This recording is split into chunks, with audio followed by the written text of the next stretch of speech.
My name is Obinna Okereke. I'm Nigerian and I live in Poznan. I've lived here in Poland for about 10 years now. In that time, I've studied a few courses at the University of Technology in Poznan, and also engaged in some work and business activities. And currently, I'm a doctoral student at the Faculty of Economics in the Department of Economics and Economic Policy in Agribusiness at the Poznan University of Life Sciences. It's something I'm very grateful to be a part of. And I'm currently working on my doctoral dissertation, which is titled The Determinants of Wellbeing Among Rural Inhabitants in Nigeria. So I would like to talk about this briefly in a nutshell, what it's about, and explain a few steps that I've taken so far. So if we talk about the well-being, this topic primarily came from my interactions and knowledge of the United Nations and sustainability. In the last 5 to 6 years, the United Nations came up with the 17 Sustainable Development Goals across the globe for each country to strive towards, to accomplish, so that the world can be sustainable and everyone can live a comfortable and satisfactory life. And the goal is to achieve these goals by 2030. So there are about 8-9 years to achieve that. And one of them, the critical one I chose that connects my topic, is the third goal, talking about well-being.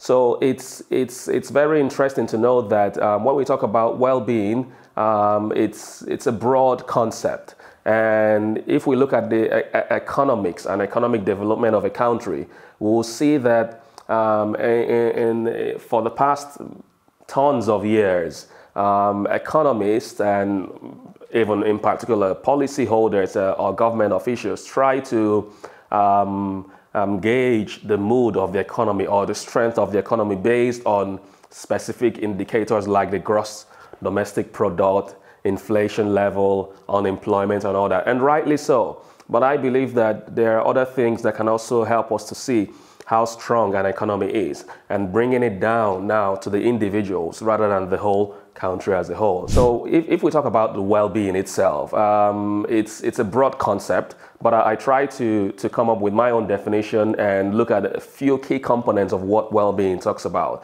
It simply means what is actually good and valuable for an individual or group, and what is in their best interest. So if someone is able to achieve his own personal and social goals and accomplish his purpose in life, it goes a long way to shape how well and how comfortable the person is with their lives. So you can see in that definition there are a few key components. So what is good, what is valuable, what is in my best interest, what gives me a sense of purpose that I can accomplish my goals socially and personally in the community where I live. So I want to talk about this topic in relation to rural communities in Nigeria, in my country where I come from. Nigeria is a diverse country made up of different ethnic groups, different cultures, different regions, and the goal here is to go to specific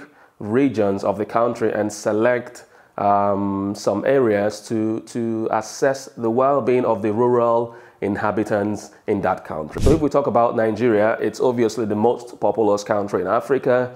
And the GDP of Nigeria is not bad in terms of the numbers. In the world, is the 27th in the world, which I think is not bad.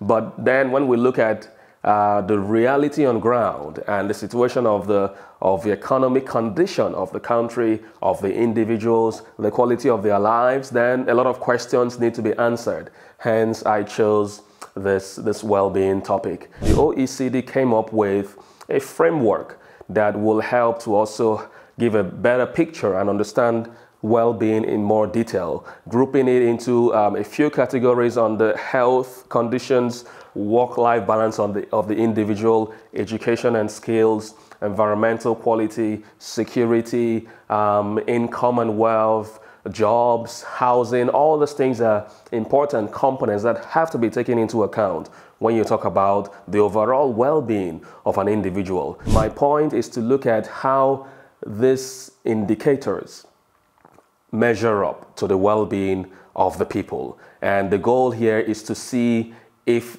the respondents and the people in these rural areas have the required information, the required knowledge, the required assistance that they need. I'll also see that I can assess the well-being of the inhabitants. So the goal is to go and choose a few states in my country, in Nigeria. Nigeria has about 36 states.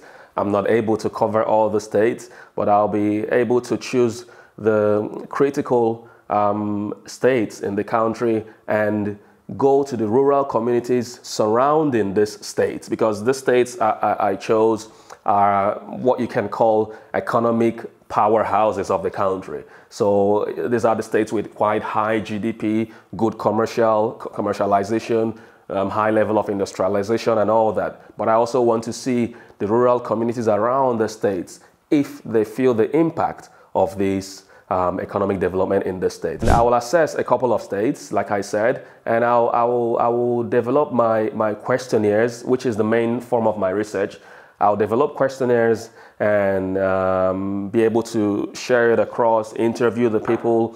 But the questionnaires will be based on key components of well-being, on security, financial security, personal security, food security, healthcare services, access to financial derivatives or financial benefits, access to quality education, and the overall balance of their lives, the work-life balance, to see how much this affects the people in these regions. So I'll analyze this data critically, and I'll use the multi-regression analysis to get this basic determinants of well-being in this in the regions and in these communities. So in a nutshell, I want to be able to see and to show that it's not just enough to measure the economic development or the strength of an economy based on inflation levels or unemployment levels or gross domestic product.